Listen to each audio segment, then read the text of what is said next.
Interesting one. Carolina at Tampa. VR, tell us about the line move. Okay, this one opened Tampa Bay a 7.5-point home favorite. As of today, Tampa's down to 6.5. In the NFL, that's pretty big. Okay, so before I predict what or put out there what I think is going on as a layman compared to you, let's talk about NFL line moves in general. This is the only game we're reviewing this week on line moves, and we did 6 college games, and that's because of why? Number one, there's less movement right now in the NFL, early movement. Most of the lines are extremely tight right now. I mean, you're at the part of the season where they're as sharp as they're going to get. Most of the... Now does that continue through the end of the year? I think when you get to that final 2 weeks, it changes a little bit because a lot of that motivation comes into play again. Once again, it's not as predictable anymore. The teams quit. Are they still playing for anything? That kind of stuff. So pretty much from mid-season till the last week or two, the tightest line. Yeah, and most of the movement comes game day, if you notice, because that's when the betting public is betting. And public money outweighs wise guy money when you're talking NFL. So they do have the power to move some numbers. All right, so what you're saying is really the only advantage of betting early is you think that if you're betting the Sunday before, Monday, Tuesday, Wednesday, is you're beating people to the move. If you think the numbers are solid, you're not going to bet anything. Then comes Sunday when the public gets involved and starts to have their bias pushing the numbers around. Now there may be some value created in the market because it's becoming efficient again.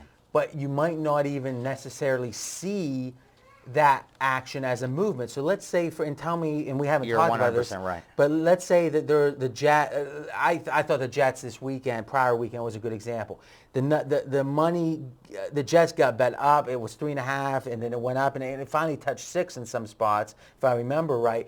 But from what I hear, the wise guys were buying the other team all the way as it got ticked up. So it looks like it was just public action on the Jets, but the wise guys were, though they could have only gotten 3.5 early in the week, they were taking 4, 4.5, 5 as it's going up. It's trying to tug it back, but the public is just keep pushing it back. So you don't even see necessarily that the wise guys... And it goes back to that. Without a strong source, either that's moving those games or booking those games, it's tough sometimes to be sure of what position the sharps are really on, if any. Yeah, because if you look at the fact the line went up from 3.5 to 6, you're thinking, oh, the wise guys are on the Jets, but in truth, it probably was the opposite. But there was so much. But if it wasn't for the wise guy money, the line might have went to 7. And more importantly, as we know, the best of the best, if they're lucky, hit 57, 58% long term. If you get a couple of those wrong in between, you can't make money following them. Meaning if all you're doing is looking at the moves and trying to follow betting syndicates. All right. So in this game specifically, what do you think is going on? Here's why I thought this game was so important to discuss. Carolina's one of those teams that the public's been fading since preseason. Nobody's wanted any part of Carolina as far as the recreational bettors. Yet for some reason, the wise guys continue to back Carolina. If you go back through the weeks, this past weekend against the Saints, weekend before that, week after week, the line's moving against this team, as in, they're backing this team. Wise guy action on Carolina. Week in and week out. And yet the betting public has been cashing tickets left and right on Carolina, against Carolina, fading Carolina. And that's what's happening again this week. Public's going to be all over Tampa Bay. Once again, this is going to be one of those exotic tie-ins to everything. Every exotic's going to be tied into Tampa, just having to win the game at home against a team like Carolina who hasn't won on the road yet. So when you say exotics and only winning the game at home, you're talking about teasing it down. Teasing it down, exactly. Okay. It'll be in a lot of parlays as well and a lot of straight bet action They're thinking they just got to win by a touchdown. That's it.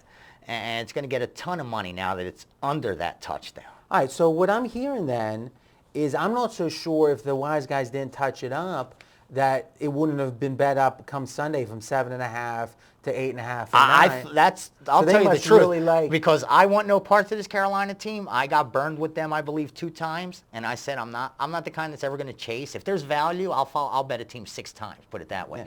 But I think that I've adjusted my ratings, and I've kept adjusting them week by week. And now it's to where I don't see value anymore. I don't know what they're seeing, and they will cover before the season's over. Don't get me wrong. Carolina will cover a few games. I think the marketplace will force that to happen. The numbers will be so inflated that once again there'll be value on them.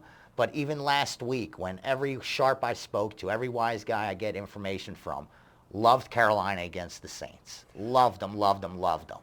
And I just couldn't back them. But here's the thing. Is this feels like a very genuine move because it is for sure. Don't get me wrong. They're back in Carolina. They like Carolina. They think at above a touchdown, that's where the value is. Well, but that's the thing. They think the value's at 7 because here's what interests me. The books must have taken so much at 7 that it's down to 6.5. Exactly. They know they're going to be getting Tampa on Sunday. Why not just stay there? Keep it at 7. Adjust the vig. To get them all fit, make them pay $120 what's happening to take is Carolina. They're saying, you guys are keep firing at 7. We don't want any more. We're just moving stop. to 6.5. Just stop. Exactly. And then come game day, probably the first major bet they get on Tampa, they move this back thing to up. 7. Because all they had to do is hit the vig. Make Carolina minus 120 or 125 at 7, and no sharp in the world is going to lay that price. No wise guy I know lays his 120s and 125s. So that's all they had to do to defend themselves. But so much money came in quickly, I think, that you saw that 6.5.